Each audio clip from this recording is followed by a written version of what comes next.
Bonjour tout le monde. Bonjour, maître.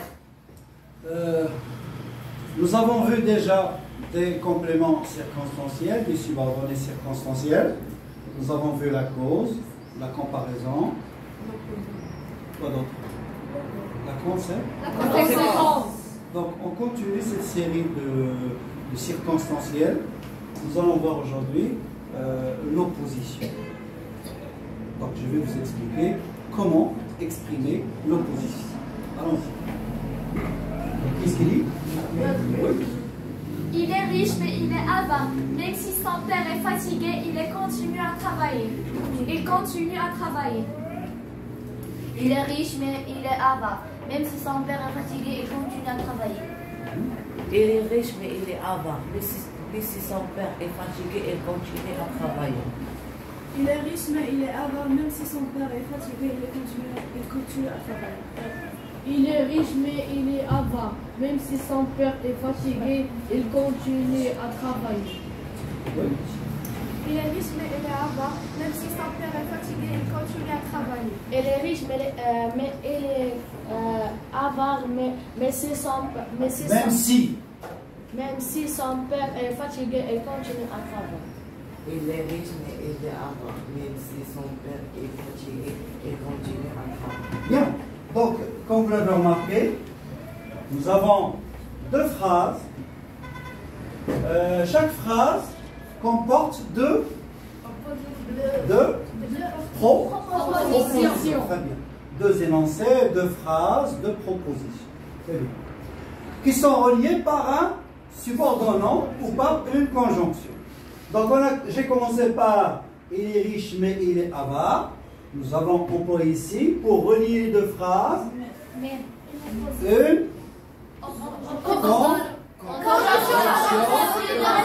coordination. Donc aujourd'hui, vous n'allez pas voir les conjonctions, parce qu'on a déjà vu. Donc nous allons voir là la subordonnée circonstancielle de quoi?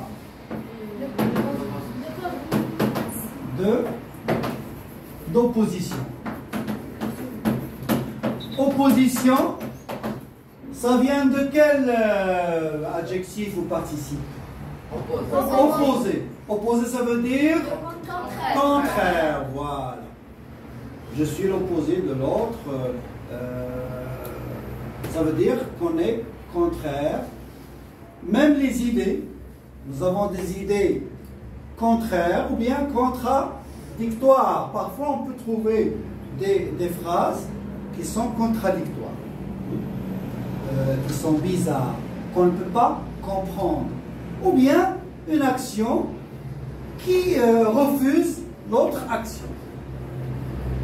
Ça veut dire qu'elle est opposée, qu'il ne veut pas qu'elle soit présente, qu'elle soit dite, ou bien elle fait le travail à sa place, elle le remplace si vous voulez, etc. Donc il domine si vous voulez, etc.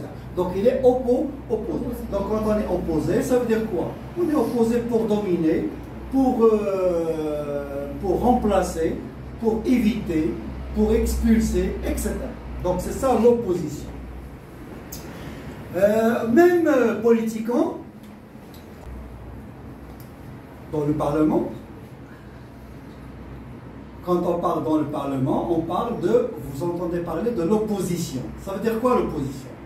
Il y a des gens qui forment le gouvernement, ce sont eux qui dirigent les affaires, etc. du pays, et il y a l'opposition. D'autres parlementaires qui sont opposés, ça veut dire qu'ils leur posent des questions, qu'ils sont contre leur démarche ou bien leur statut ou bien leur décision, donc ils forment une opposition, ça veut dire tout à fait contraire. Bien. Donc c'est ça ce que veut dire le mot opposition. Opposition, c'est être contraire, être contre, ou bien avoir des idées contraires. Donc, comme nous avons dit, puisque nous avons déjà vu la conjonction de coordination, nous avons dit que mais exprime l'opposition. L'opposition entre quoi? Entre le fait d'être riche et le fait d'être avare. Ça veut dire il est riche, ça veut dire il a beaucoup d'argent, mais il ne dépense rien. Il est avare. Donc vous voyez qu'il y a une contradiction. D'accord? Il y a une contradiction entre le fait d'être riche et en même temps avare. Donc ce sont deux idées tout à fait contraires. C'est ça l'opposition. On l'a exprimé par mais. On peut remplacer mais par quoi? Il est riche pourtant, très bien. Hein? Il est riche pourtant. Il est riche pourtant, il travaille bien. Il y a une autre subordonnant, notre expression. Il est riche cependant, très bien. Hein? Cependant,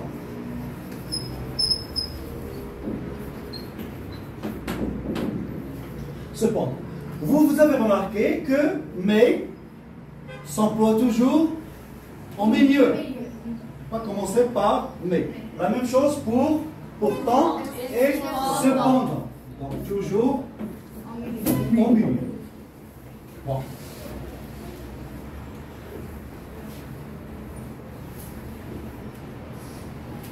Deuxième phrase, on a exprimé l'opposition ou la concession, parce que c'est la même chose, presque la même chose, la concession ou bien l'opposition.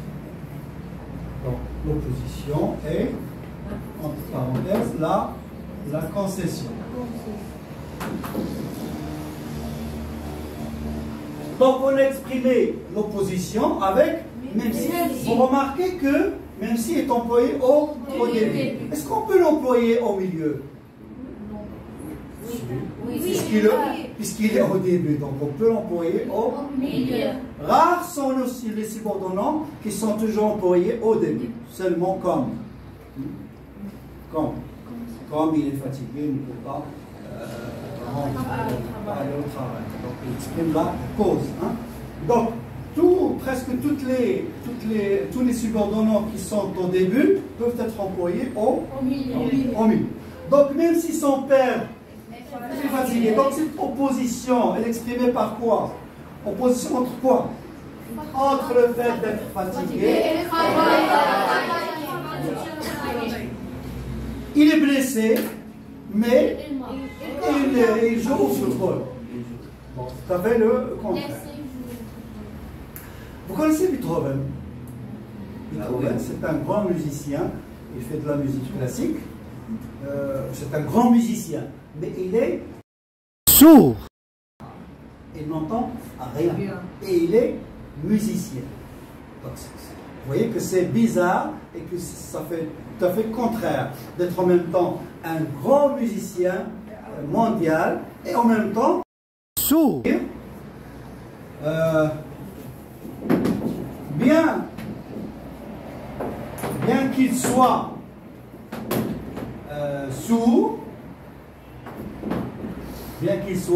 sourd, Beethoven est un grand musicien.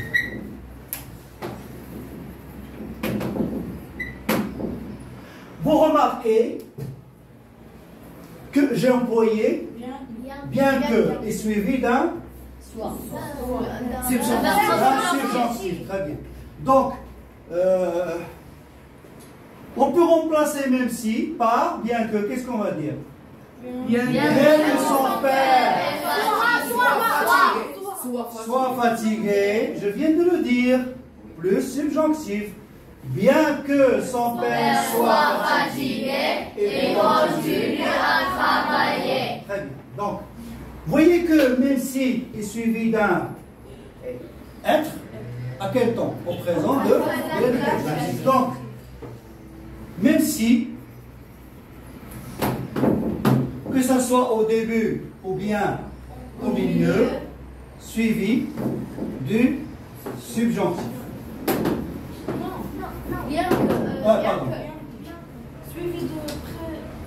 Même si suivi de l'indicatif, très bien. Ça prouve que vous suivez bien. Hein? Même même si suivi de l'indicatif. Par contre, bien que suivi du subjonctif.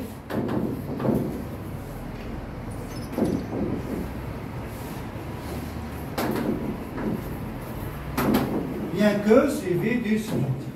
Il y a bien que, il y a un autre subordonnant, la même chose, quoique. Hein? Quoique, c'est la même chose.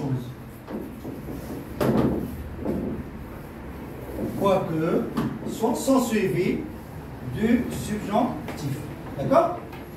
Exemple. Remplacez bien que. Quoi qu'il soit sous Beethoven et en musicien.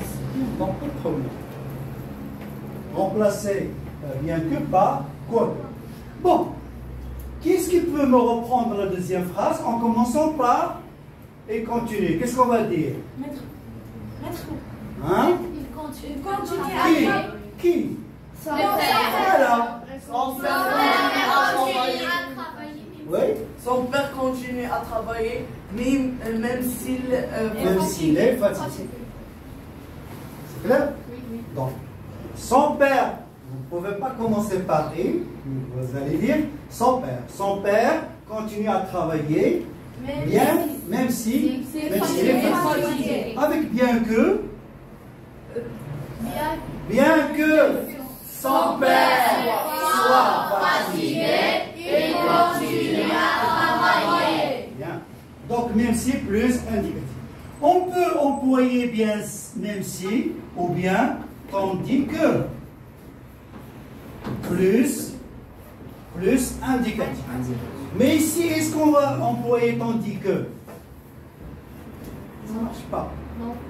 Donc, tous les deux expriment l'opposition, mais chaque expression, on l'emploie dans un contexte précis, dans une phrase précise. D'accord? Donc, le cas de tandis que, il exprime l'opposition, mais il y a une idée de comparaison.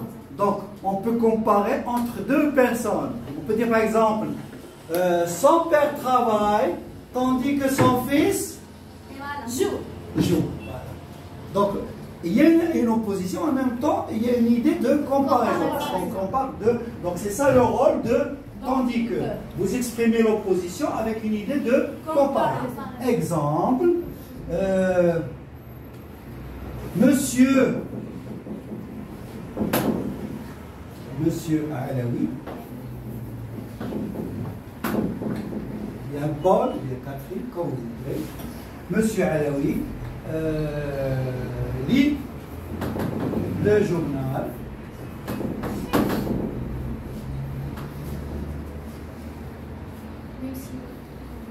Ou bien aime, si vous voulez, aime lire le journal, tandis que sa femme préfère,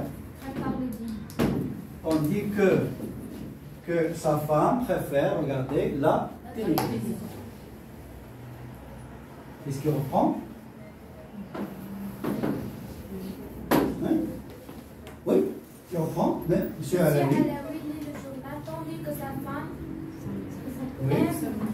aime ou préfère tandis que sa mère préfère la télévision.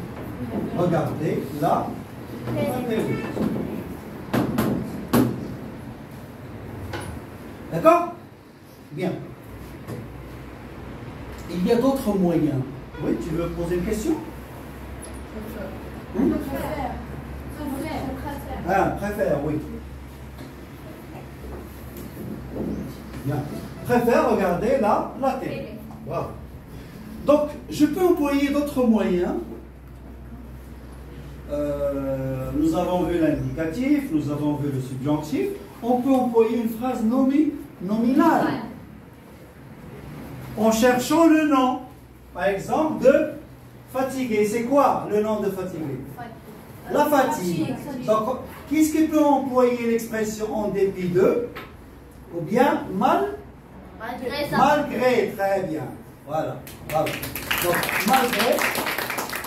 malgré, si vous lisez des histoires, si vous lisez beaucoup d'histoires, vous allez rencontrer ces expressions, malgré, en dépit de, etc.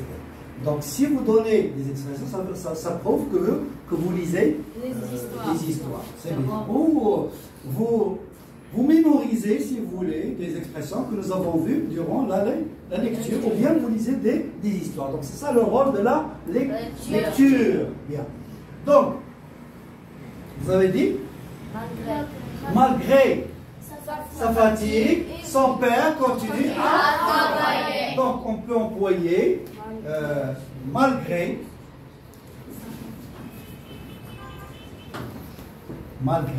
ou bien en dépit de, plus groupe nominal ou bien allemand. Donc exemple,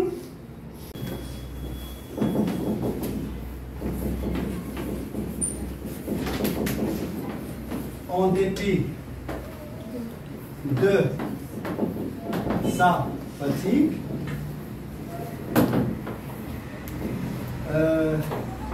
son père va au travail. D'accord? Donc je résume. L'opposition exprime une idée de deux idées, de phénomènes qui sont tout à fait contraires. Et même parfois contradictoires, parfois bizarres. Donc, comme le cas que nous avons vu, quelqu'un ou quelqu'un qui n'a pas de bras et qui dessine, n'est-ce pas? Donc, malgré son handicap, il dessine bien. Donc, peut-être qu'il dessine avec ses pieds, parfois, etc.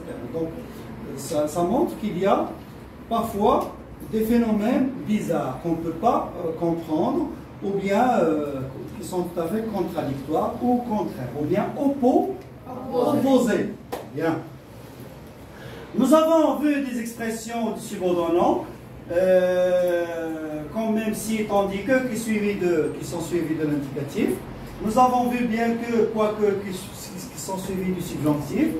On peut employer aussi malgré ou bien en dépit de plus groupe nominal, comme le cas que nous avons vu ici. Bon, c'est ça l'opposition. Donc, troisièmement,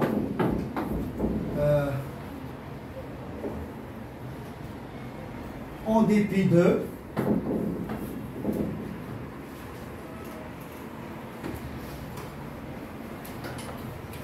si vous avez des questions,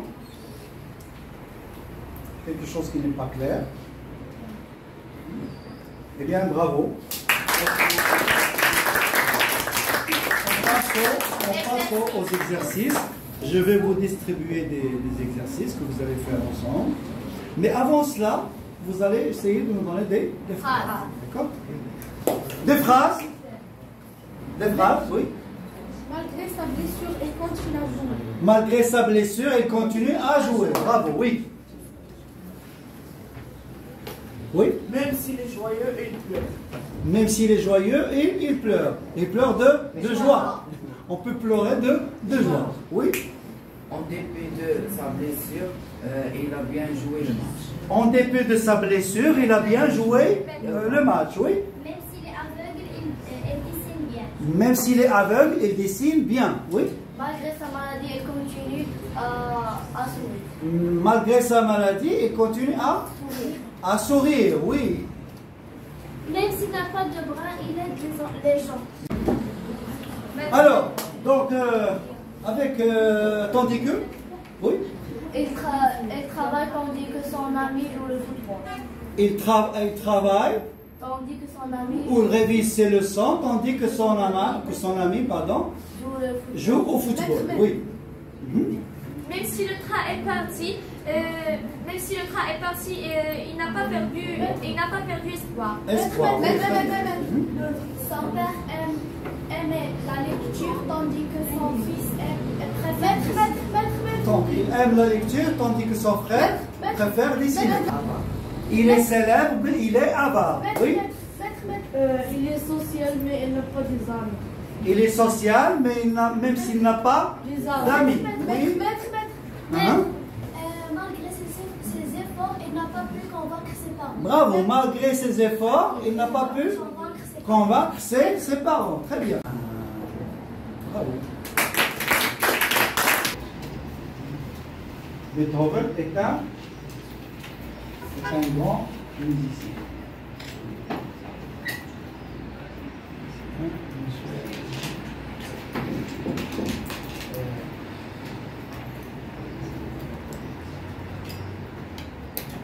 On dit que sa femme mieux que mère. On dit que sa femme peut faire regarder la télé. On dit qu'il est fatigué, son père va au travail. Bien.